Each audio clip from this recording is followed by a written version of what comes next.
Man, if I have a Francis Ngannou stood in front of me, the idea of making that an exciting fight is going right out the window.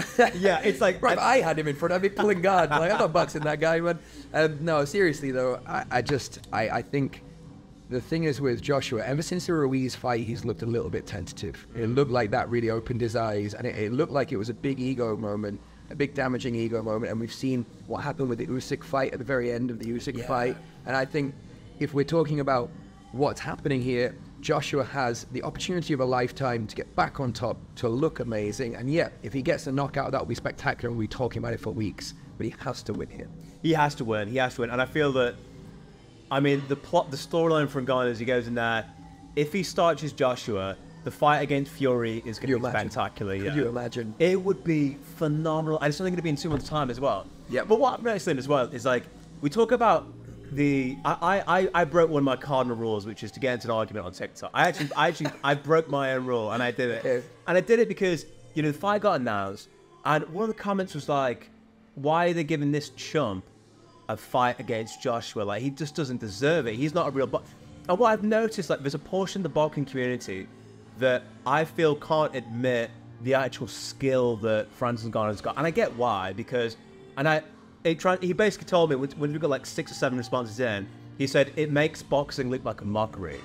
And I get why he's saying that. A guy that's never professionally boxed before comes and beats the greatest of all time. What does that say about your sport? Bro, he's just that good, mate. Like, I'm sorry to interrupt, but could you imagine if a fat Tyson Fury came into MMA, was like hitting butterfly sweeps, like cage wrestling takedowns? Yeah. You know what I mean? And that's what happened, bro. Do you know what I mean? Like, Francis Ngannou went into boxing and boxed well. Incredibly. Could you imagine if if the inverse happened, we'd be losing our shit? It'd be the greatest moment of all time. Like, imagine Tyson Fury guillotining John Jones.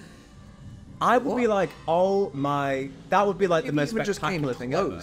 Do you know what I mean? Yeah. Imagine if he landed a double. Imagine if it was Tyson versus Ngannou in MMA and Tyson landed a double leg, or Tyson managed to stand up or fight out of a submission, or even if Tyson literally just didn't get immediately finished, it would be front page news for weeks. It would be front page news. But I feel like the fans have to protect these unspoken rules. And the unspoken rules for boxing are that boxing experts are the best in boxing. And the unspoken rules for MMA is like, the technique doesn't fail, it's a practitioner. If that happened, you know, some MMA fighters would be like, well, he's just not that great with technique. But I feel like a lot of people would acknowledge that, bro, no, he is just that good. Let's give our hats off and give him props. So I'm hoping that, like, everyone that doubts Francis Ngannou's technical ability, you know, would you admit that if he goes in there and he beats Joshua, he is not only a great boxer, but possibly one of the best out there to do it? I mean, you have to give him his props. I think he's already earned it, but, like, if you've got reservations, just admit he deserves to be in there. And if he beats it, I feel like you can't even question it anymore. It's beyond question at that stage. And we could be looking down the barrel of Francis Ngannou fighting Usyk at some point, couldn't we? Oh my goodness. Well, what's his future? It's going to run the conversation of, let's see, if he fights Joshua, if he loses, does he then get a rematch with a different boxer? I feel like it takes a lot of the shine off if he does actually lose that match.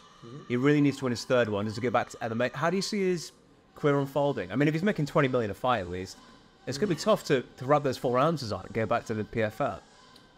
Yeah, again, everything is a financial question mark at this point. I mean, when I heard that Tyson Fury was making 50 million for the first fight, I thought, if you made 50 million, where's the motivation to get up and go train and get punched in the face and just carry on? And so, my thoughts for this, it can go one of 2 ways.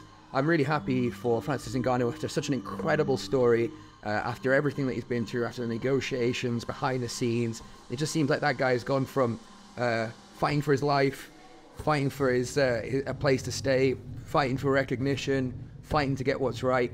And I loved, and this is something that made me a fan of him forever, I loved that when he was negotiating with the PFL, he negotiated that his opponent would get a great price. That was amazing. Amazing. What a way to put your money where your mouth is. And so to me, it's like, what more do you have to do after you've experienced all of these hardships? Bro, get up in the silk sheets. Get up in the silk sheets. Put the gown on, enjoy your mansion, enjoy your pool, because you fucking earned it, mate. I feel the only thing he needs to do, I mean, he doesn't, I say needs too strong.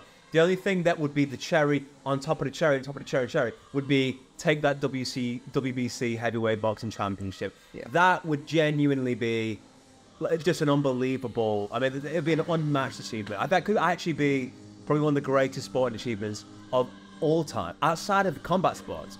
I can't think of another planning in every org. Every solar system, like maybe that would be our solar system awarded. Put that in the Tesla in space. Put that message out there. Get that out there. Like that's how incredible I think that would actually be. The golden disc arrives at an alien planet. It's just a picture of Francis Ngannou. Say no more. That's it. Yeah. I think like of all of the people that I expect not to just chill and retire is probably Francis Ngannou. So as much as I feel like, bro, you've got your bag, you deserve everything. If there's one guy that's going to continue on for legacy, it's probably him. You know it's what I mean? true. So I think it really could depend. Like, let's say that Francis Ngannou goes out again, dominates, and gets a judge's decision against him again. Yeah. You know what I mean? Like, I think at that point, this is a guy who's fought against corruption and all the rest of it. Is he going to stay in a sport that's just frankly out for the people who are part of it or not? We've seen corruption in the Olympics in boxing. We've seen corruption in decisions in every different sport, MMA and jiu-jitsu as well, but also and boxing. So it's a case of a guy who's obviously wanting what's fair in life. Does he stay in something that might not be fair to him? I don't know. We'll see. I feel as well. I feel that he'll go in there for a knockout now because he doesn't want to leave in the judges. If I'm in Francis Ngannou's team, one of my biggest points of negotiation is fairness in the judges. But they're boxing judges. They want the sport of boxing to win, and it is a little bit of the sport of boxing versus an outsider. So he's not just fighting Joshua; he's fighting the system around Joshua. So it isn't just a case of getting a fair decision. He actually has to beat Joshua and the judges and the whole institution of boxing if he wants a fair shake. So Ngannou's going to be looking for knockout. And this is why it's a great strategy for Anthony Joshua to play it safe against Ngannou, because Ngannou is going to be, I feel like he's going to try and find the knockout. He won't push it, I'm assuming, but he'll try and find it. So I'm excited to see how he innovates and what comes next.